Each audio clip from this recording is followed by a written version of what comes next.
በድሮ መዝሙርና በአዲሱ መዝሙር አሁንም ንጽጽር እንድታዩበት ከድሮ መዝሙረ ዳዊት ጸሎቱን እጀምርላችኋለሁ። የድሮ መዝሙረ ዳዊት እንደዚህ ይላል። በድሮ 86ኛ ምዕራፍ ላይ ነው። በአዲሱ 85 ላይ ያለ የጸሎት ኃይለ ቃል ነው። ከእግዚአብሔር እርዳታን ለማግኘት የቀረበ ጸሎት ርዕስም በነገራችን ከላይ ያስቀምጣል። በድሮ ላይ እግዚአብሔር ሆይ ድካሜንና ምስኪን ስለሆንሁ እባክን ስማኝ አድምጠኝም። በአንተ ታምኛለሁና ከሞት አድነኝ። በአንተ ተስፋዬም ስለማድረግና አንተን ስለማገልገል ጠብቀኝ።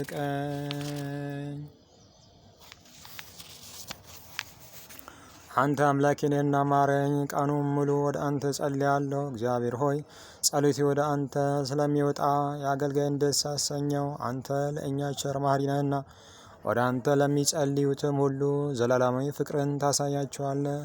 እግዚአብሔር ሆይ ጸሎቴን ስማ፣ የልመናዬንም ጩኸት አድምጥ። አንተ ጸሎቴን ስለምትሰማኝ በመከራ ጊዜ ወደ አንተ እጮኻለሁ። ጌታ ሆይ አንተን የሚመስል አምላክ የለም። አንተ ያደረግከው ያደረገ ማንም የለም። አንተ የፈጠርሃቸው ሕዝቦቹ ሁሉ ወደ አንተ ይመጣሉ፣ ለአንተም ይሰግዳሉ፣ የአንተም ስም ያከብራሉ። አንተ ታላቅ ነህና ድንቅ ነገሮችንም ታደርጋለህ። አንተ ብቻ አምላክ ነህ። እግዚአብሔር ሆይ አንተ የምትፈልገውን ነገር ማድረግ አስተምረኝ፣ እኔም በታማኝነት ታዝዝልሃለሁ። በፍጹም ቅንነትም አገለግልሃለሁ። አስተምረኝም። ጌታ ሆይ አምላክ ሆይ በሙሉ ልቤ አመሰግንሃለሁ፣ ስምህንም ለዘላለም አከብራለሁ። ለእኔ የምታሳየውን ዘላለማዊ ፍቅር እንዴት ታላቅ ነው! ወደ መቃብር ከመውረድም አዳንከኝ። አምላኬ ሆይ ትዕቢተኞች በእኔ ላይ ተነስተዋልና አንተን የማይፈሩ ጨካኞች ሰዎች ሊገድሉኝ ይፈልጋሉ።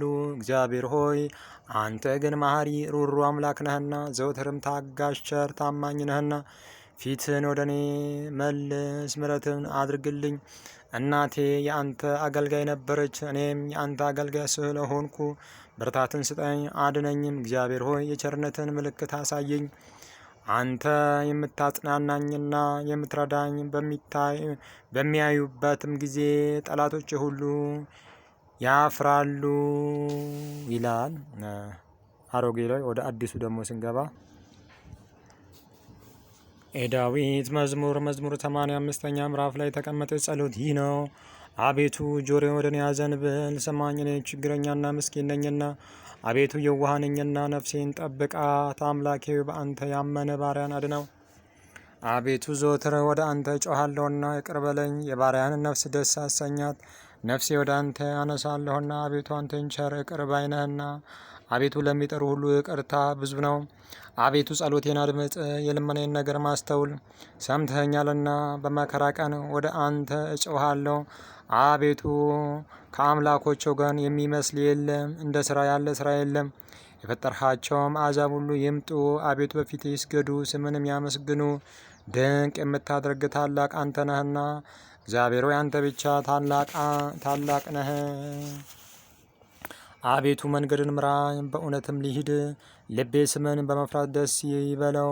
አቤቱ አምላኬ በፍጹም ልቤ እገዛልሃለሁ፣ ለዘላለሙ ስምንም አመሰግናለሁ። ምሕረት በእኔ ላይ ታላቅ ናትና ነፍሴንም ከታችኛይቷ ሲኦል አድናታልና። አምላኬ ሆይ አመፀኞች በላይ ላይ ቆሙ፣ የክፉዎች ጉባኤ ሰውነቴን ፈለጓት፣ በፊታቸው አላደረጉም። አቤቱ አንተ ግን ይቅር ባይና መሐሪ ነህ፣ ከቁጣ የራክ ምሕረት የበዛ እውነተኛ ነህ። ወደ እኔ ተመልከት ይቅርም በለኝ፣ ለባሪያህ ኃይልን ስጠው፣ የገረድንም ልጅ አድነው። የበጎ ምልክትን ከኛ ጋር አድርግ። አቤቱ አንተ ረዳትን ደስ እንዳሰኘ ጠላቶቼም አይቶ ያፍሩ ዘንድ ብሎ ይጨርሳል ማለት ነው። እግዚአብሔር አምላካችን እንግዲህ ጸሎታችን ይቀበልልን፣ ምኞታችን መሻታችን ይፈጽምልን። በነገራችን ላይ ያው ለማገናዘቢያ ብዬ ነው እንጂ ጸሎቱን ጨርሼ መጨረሻ ላይ ነው ይህንን የነገርኳችሁ። እናንተ መግቢያውንም የመዝሙረ ዳዊትን መግቢያውንም ጨምራችሁ ከመግቢያ ጋር ጸሎቱን እንድታደርጉ አሳስባችኋለሁ። መግቢያ ማለት ንጉሥ ዳዊት ሆይ